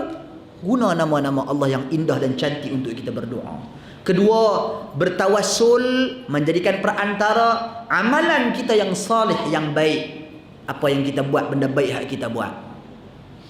Contoh, dalam Al-Quran Allah ajak kita berdoa, Rabbana amanna bima anzalta wattaba'na ar-rasul faktubna ma'asyahidin. Wahai Tuhan kami dah beriman.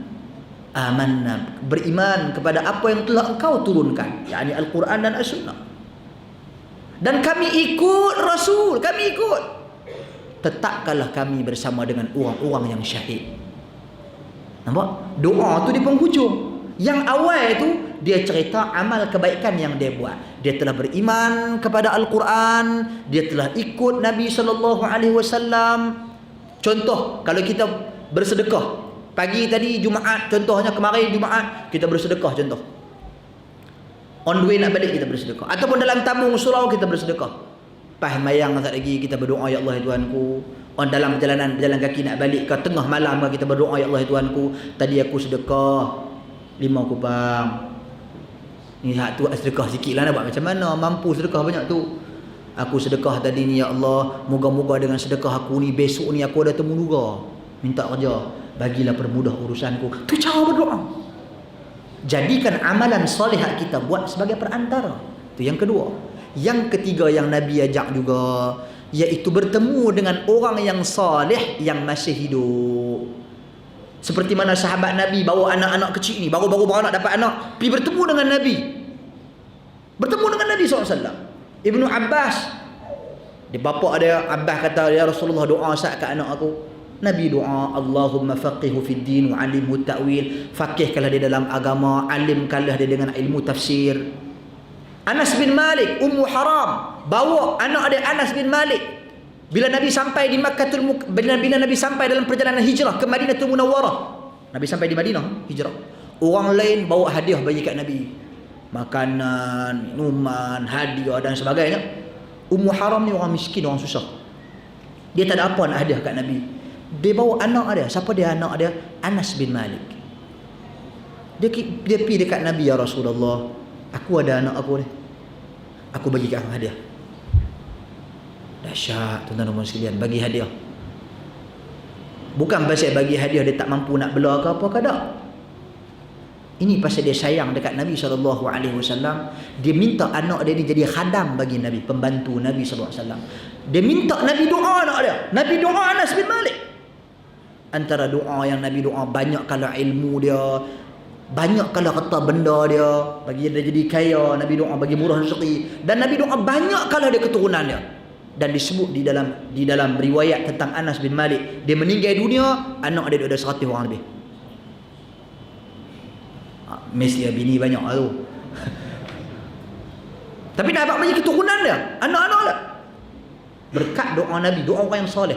Tapi tuan-tuan dan puan sekalian, setelah Nabi wafat, Nabi meninggal dunia, wafat sallallahu alaihi wasallam, para sahabat tak pergi ke kubur Nabi.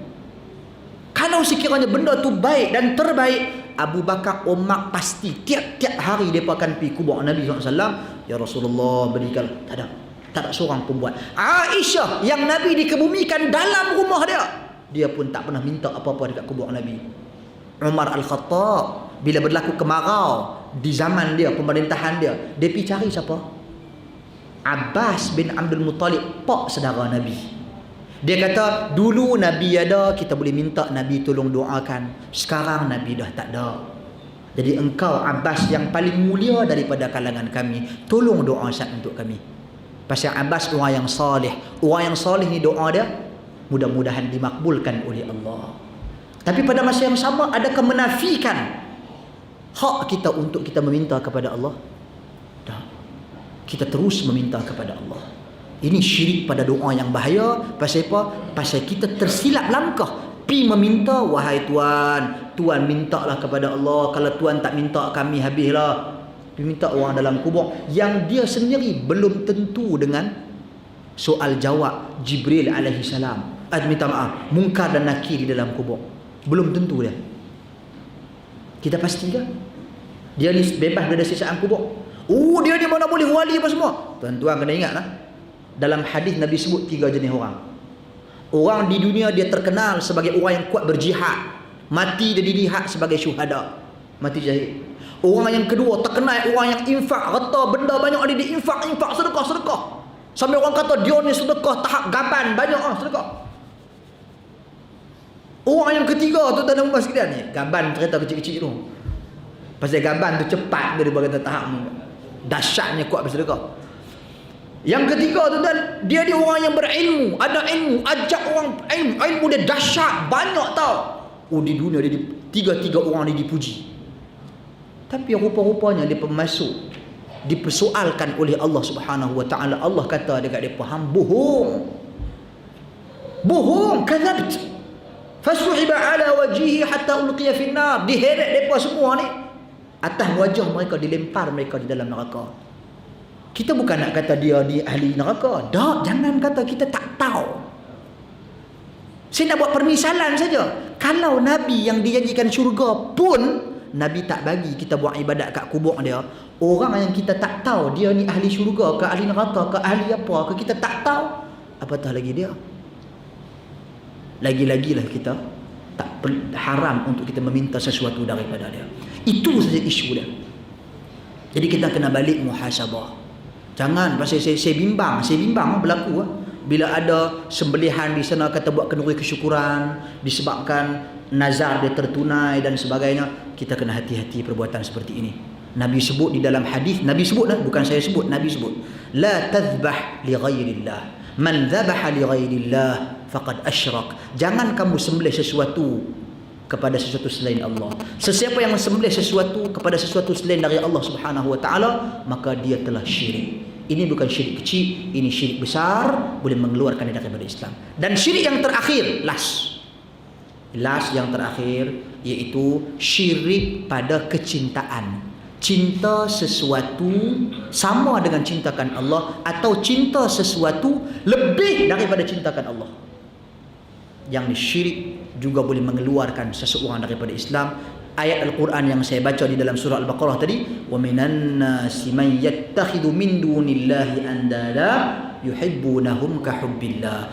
Ada daripada kalangan manusia, mereka memilih tandingan sekutu-sekutu selain daripada Allah. Mereka mencintai sekutu-sekutu tersebut sama seperti mereka mencintai Allah. Sedangkan walladzina amanu, orang yang beriman, asyaddu hubban lillah, lebih dahsyat kecintaan mereka kepada Allah. Jadi tuan-tuan dan sekalian, saya nak cadangkan Seri Nabi ni tuan-tuan dan sekalian, surau ni jadi batu asas untuk kita gerakkan tauhid anti syirik. Kita kena dakwah, kita kena start. Sebab ini gerakan Nabi SAW. Kalau kita buat benda ni, berarti kita melangsungkan dakwah Nabi SAW. Bukan dakwah Nabi saja, semua Nabi, semua Rasul. Semua Nabi, semua Rasul. Tuan-tuan dan puan sekalian, kereta 8836 tolong ubah, kereta sebelah tak boleh keluar. Kereta 8836 di tengah-tengah tu dulu. 8836 tolong ubah. 8836 tolong ubah. Ada kereta nak keluar 8836. Okey. Jadi tuan-tuan dan puan sekalian, last Nabi SAW, Nabi Adam, daripada Nabi Nuh alaihi salam, kemudian nabi-nabi seterusnya, Musa ke, Lut ke, Isa ke, Ismail ke, Ibrahim ke, semuanya menyeru kepada mengesahkan Allah, sembah Allah, semua sekali. Jadi kalau kita langsungkan, kalau kita sambung benda ni, kita dikategorikan pejuang yang mengangkat perjuangan para nabi dan rasul, iaitu menyeru manusia mengesahkan Allah dan melarang manusia daripada menyengutukan Allah Subhanahu wa taala. Jadi kena mula benda ni sebab makin hari syirik makin bertebaran di dalam masyarakat kita. Jadi saya kira cukup dulu setakat tu tuan-tuan sekalian, dah terlebih masa, terlebih dah ni. Jadi sekiranya ada satu dua perkongsian persoalan dan pandangan, dipersilakan sebelum kita berhenti. Wallahu a'lam.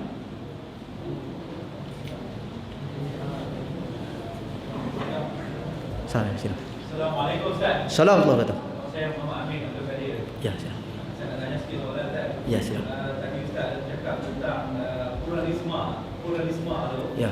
Jadi ada juga saya lihat ada gerakan-gerakan yang mana mereka cuba untuk mencari kesamaan dalam nilai-nilai bukti dalam agama-agama tertentu untuk mereka dapat satu keharmonian dalam hidup sesama masyarakat. Maksudnya mereka cuba cari bukan dari segi agama, tetapi dari sudut nilai-nilai Kemanusiaan. nilai-nilai kemanusiaan yang ada. Yang kedua Ustaz, pasal tadi Ustaz kata pasal syirik yang besar tu. Jadi saya nak tanya soalan yang kedua saya. Yang kedua, macam mana pula dengan ideologi yang dimasukkan dalam media kita hari ini? Contohnya drama lah. Dia katakan yang orang yang meninggal tu, dia kena pergi dekat satu rohnya tu akan pergi dekat satu orang, kan, lepas tu minta maaf, minta dia doakan kepada Allah Taala untuk ampunkan dosa-dosa dia tu. Kan? Yang tu dalam media ada lah, saya tengok drama yang macam tu lah.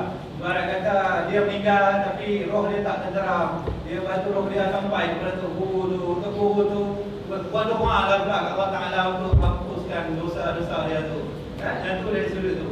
Yang ketiga tu Ustaz, yang last kali ni saya nak tanya pasal apa yang tadi Ustaz bagi tahu tu, yang pasal apa?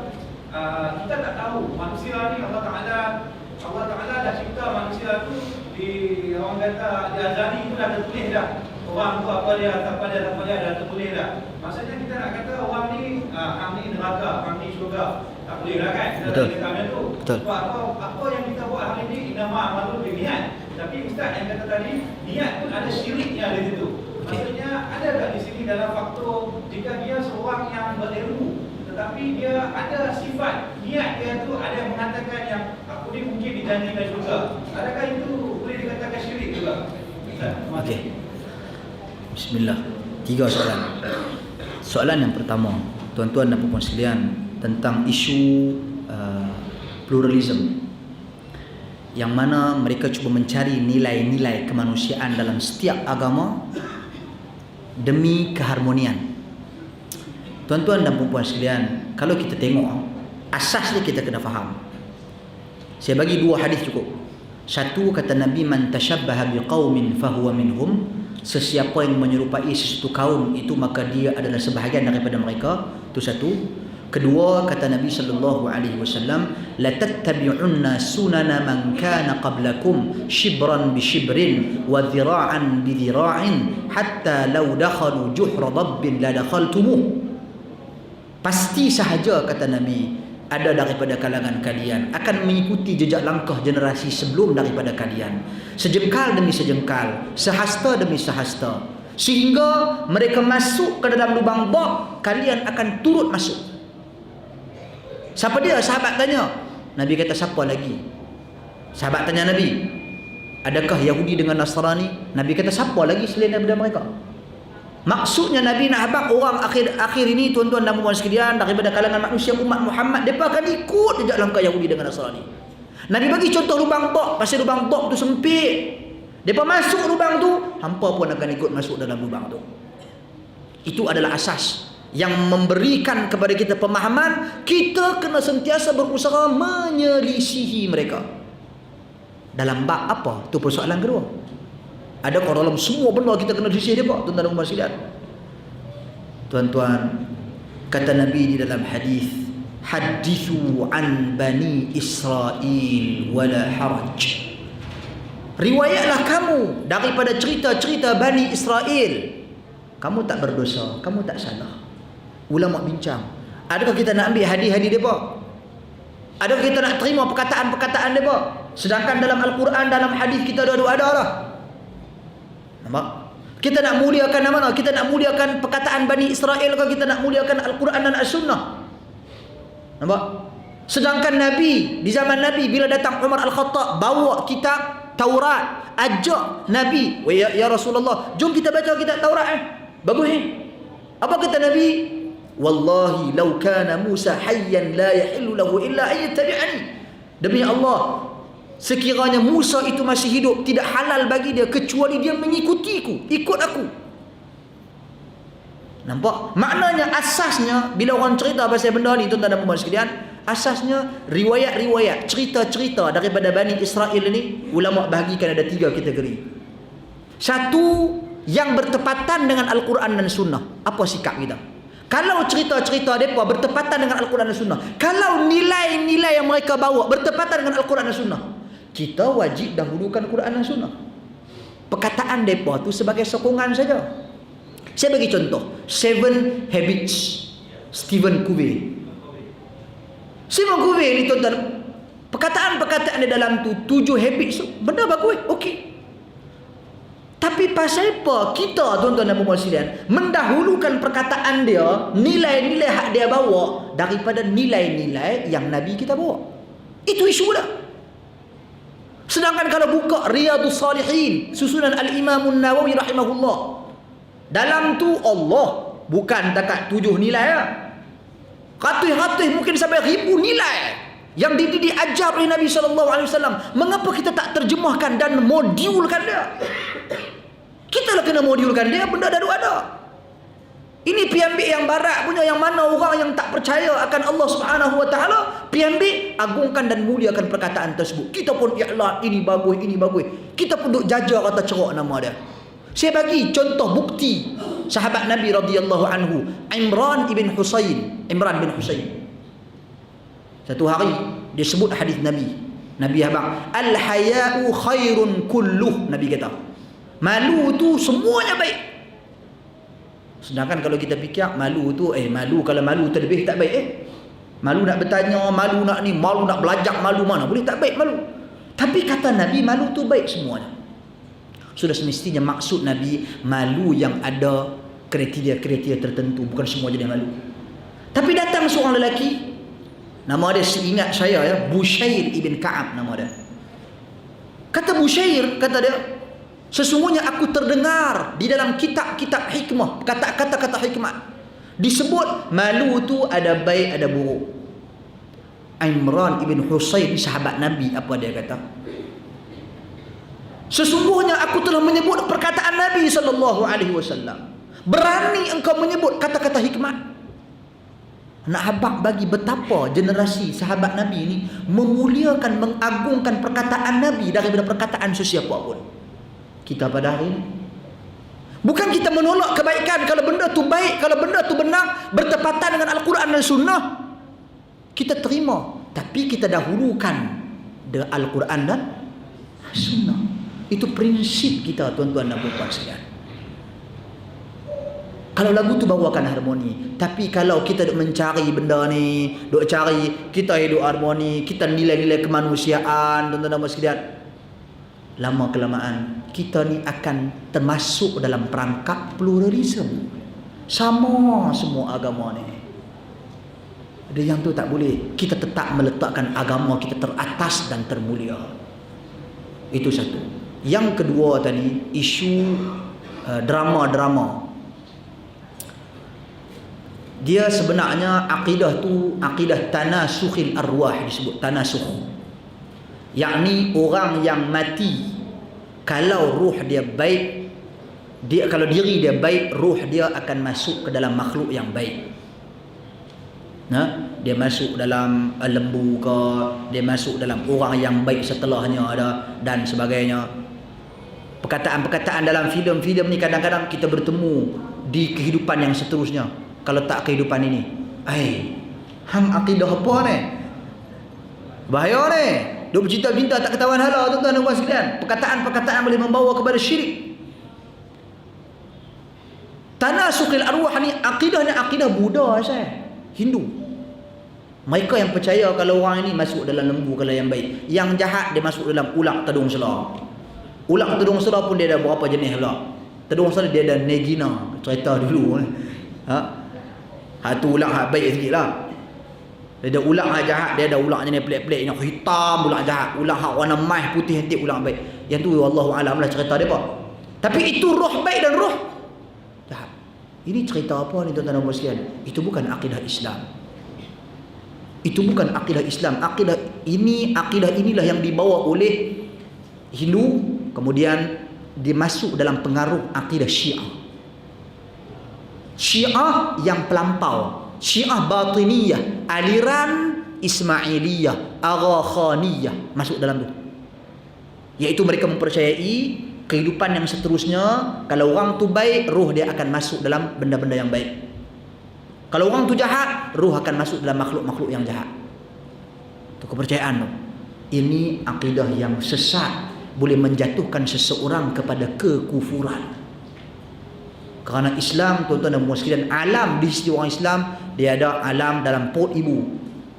Kemudian seterusnya alam apa? Alam dunia. Kemudian alam barzakh, kubur. Kemudian dibangkitkan semula manusia, alam akhirat. Kemudian baru pergi ke alam syurga ataupun neraka. Itu yang termaktub di dalam Al-Quran dan juga As-Sunnah. Kerana benda ni ghaib. Ada ke budak kecil-kecil dia boleh cerita, "Pok dulu aku duduk kat pok tu, dia nampak tadi pusat." Tak, mana boleh cerita, tak ada siapa boleh cerita benda tu. Tak tahu, tapi di dunia dia boleh cerita. Masuk alam kubur, kita tak tahu. Ghaib. Sebab tu orang kubur, orang yang mati, kita tak boleh samakan perasaan dia dengan kita. Sebab tu kita tak boleh cerita, dia sedih, anak dia tak dan balik, tengok dia. Anak dia tak dan balik, tengok dia. Kita kena tunggu dulu anak balik. Anak balik 3 hari, dia pergi buh mayat kau tu dalam peti besi tu. Peti besi tu dah apa? Peti air. Pergi masuk baru sedih. Tuan-tuan, sedangkan Nabi kata asri'u bil janais, bil janazah, cepatkan pengurusan jenazah. Tapi masalahnya kita cuba mendalami hati si mati tu. Sebenarnya kehidupan dia dah lain, alam dia lain dengan alam kita, tak sama. Ustaz, tu yang Nabi kata kasru azmil mayit ka kasrihi wa huwa hayyin. Mematahkan tulang orang yang mati sama seperti patahkan ketika dia hidup. Itu memang Nabi cerita betul yang tu. Tapi bukan bererti semua sama. Sebab alam dia lain, dia tak sabar bertemu dengan Allah. Dia tak sabar nak melalui alam persoalan yang bakal diajukan di dalam kubur. Dia bukan nak tunggu kita, dia duduk fikir diri dia, dia duduk fikir hayat dia seterusnya. Bila kita dalami tu yang duk main tu, roh ni dia patah balik nak minta ampun, dia buat salah, masuk balik dalam roh tu. Tak ada, tuan-tuan dan puan sekalian, ini perkara-perkara yang membawa kepada kesyirikan. Tu yang kedua. Dan yang ketiga tadi cuba tadi. Niat. Jadi sebagai seorang yang sebagai orang alim atau orang yang ada berilmu, dia berasa dia jadi ahli syurga. Okey. Tuan-tuan dan puan sekalian, yang ni yang masalah. Satu buku menarik, tuan-tuan boleh pergi cari di kedai beli. Karangan Al-Imam Ibnul Jauzi. Wafat tahun 597 Hijrah. Ada lebih kurang hampir 1000 tahun dulu. 900 tahun lah lebih kurang. Kita tahun 1433 kan. 1433, dia wafat tahun 597 Hijrah. Hampir 900 tahun, 900 hampir 1000 tahun. Dia tulis satu kitab, tajuk dia Talbisu Iblis, belitan iblis, atau boleh diterjemahkan sebagai tipu daya iblis. Dalam buku tu dia senaraikan bagaimana iblis tipu pemimpin, bagaimana iblis tipu ulama, bagaimana iblis tipu orang awam. Dia cerita. Dia bukan cerita pakai akal dia. Dia cerita, dia bagi dalil nas daripada Al-Quran dan As-Sunnah. Kalau pemimpin, iblis dekati dia dengan kedudukan, kekuasaan, wang ringgit, kekayaan. Iblis hasut dengan benda-benda seperti itu, menyebabkan dia tak bertanggungjawab, menyebabkan berlakunya korupsi, rasuah dan sebagainya. Kalau ulama, Iblis hasut dia bagaimana? Bagi rasa dia tu berilmu, bagi rasa dia tu tahu semua. Ni penyakit. Tuan-tuan, pasti sesungguhnya ketahuilah bahawasanya sekiranya orang tu habaq dia tahu semua, dia adalah orang yang paling bodoh. Ya, tuan-tuan, Allah Subhanahu wa taala ceritakan tentang ilmu Allah di dalam Al-Quran. Kalau dia ambil pokok-pokok kayu atas muka bumi, pokok kayu, semua pokok kayu ni, lautan dijadikan dakwah untuk menulis ilmu Allah Subhanahu wa taala, takkan habis. Habis dakwah, habis pokok kayu, ilmu Allah masih ada. Tiba-tiba ada orang main abang, dia tahu semua benda. Tuan-tuan, Nabi pun abang Nabi tak tahu. Bila malaikat Jibril tanya bila kiamat, mal mas'ulu anha bi'a'lam min as-sa'il. Dan maksud Nabi, hang tak tahu, aku pun tak tahu. Itu Nabi SAW. Tapi kita, saya pernah jumpa orang yang dia boleh cerita pasal kiamat bila? Dia kata, cuba ustaz, campur huruf surah Al-Qiyamah, surah kiamat dalam Quran tu, dia campur, dia kali berapa huruf lagu mana tu? Kiamat tak lama ustaz. Bila? Tahun 2012. Berkeluar boleh tengok cerita Mak Saleh tu, dia duduk cerita kiamat tahun 2012. Mak Saleh pergi buat filem 2012 kiamat. La haula wala quwwata illa billah. Benda ni ilmu tak ada, tuan-tuan dan puan-puan sekalian. Jadi antara belitan iblis dia bagi seseorang tu berasa ni. Sebab tu kata Imam Syafi'i. Imam Syafi'i kata apa? Kalau kamu melihat aku kalah dalam perdebatan, ketahuilah orang yang berdebat denganku itu adalah orang yang jahil. Tapi kalau kamu lihat aku menang dalam perdebatan, orang yang berdebat denganku itu adalah orang yang alim. Itu kata Imam Syafi'i. Itu satu, tuan-tuan dan puan sekalian. Jadi orang yang ada ilmu, dia sepatutnya bila dia ada ilmu, dia berisi ni dia jadi rasmi padi. Dia makin dulu, dia jangan jadi temucut tu naik pacak orang tu habis kalau habis luar orang penuh temucut. Tahu temucut? Temucut tahu kan? Temucut rasmi padi. Makin berilmu, makin rendah diri. Sebab tu kita kena sentiasa sebut perkataan kita, wallahu a'lam. Allah Subhanahu wa taala lebih mengetahui. Allah Subhanahu wa taala lebih mengetahui. Tak tahu, habaq tak tahu. Dan bila sebut tak tahu, ia adalah perkataan yang biasa. Sebab tu kata para ulama, wallahu a'lam nisful ilm. Sebut wallahu a'lam ataupun tak tahu, itu sebahagian, separuh daripada ilmu. Tapi masalah bila ada orang alim, bila disebut dia ahli syurga, yang tu kacau. Sahabat Nabi tak berani mengaku ahli syurga. Minta dekat Nabi, ya Rasulullah, aku ni ahli syurga ke tak? Tanya Nabi. Ada yang Nabi habaq, ya engkau. Yang lain tak pi habaq aku ahli syurga. Tetapi kita dituntut berdoa mengharapkan syurga Allah Subhanahu wa taala. Jadi jangan kerana kesombongan kita, tuan-tuan dan puan sekalian, yang ni penyakit kibir, sombong. Kata Allah di dalam satu hadis kursi sebagai penutup, kata Allah, Al-'udhmatu izari wal kibriya'u ridai faman naza'ani fihima alqaihu finnar. Sesungguhnya keagungan itu adalah pakaianku. Keagungan adalah pakaianku. Dan kesombongan itu, kata Allah Subhanahu wa taala dalam hadis kursi, kesombongan itu adalah kain penutupku. Kata Allah Subhanahu wa taala, barang siapa yang cuba merebut daripadaku kedua perkara ini, aku akan campakkan dia ke dalam neraka. Jangan. Sebab itu kata Nabi dalam hadis yang lain, la yadkhulul jannata man kana fi qalbihi mithqala habbat khardal min kibir. Tidak masuk syurga orang yang di dalam hatinya ada sebesar biji zarah perasaan sombong lagi bongkak. Sahabat tanya Nabi, ya Rasulullah, adakah orang sombong tu dia pakai pakaian yang mewah, yang hebat, ataupun dia pakai kasut yang baru cantik? Nabi kata, tak, bukan. Al-kibir, kata Nabi, ghamtun nas, batarul haq wa ghamtun nas. Perasaan sombong, bongkak itu adalah orang yang sentiasa merendah-rendahkan manusia dan menolak kebenaran. Pasal dia rendah-rendahkan orang lain, dia menolak kebenaran. Jadi saya kira di situ dulu, tuan-tuan dan puan sekalian, saya kira menjelaskan persoalan yang dibangkitkan tadi. Terlebih itu kurang saya bergurau ataupun saya sampaikan benda ni, saya minta maaf kalau tersilap bahasa, tersalah kata.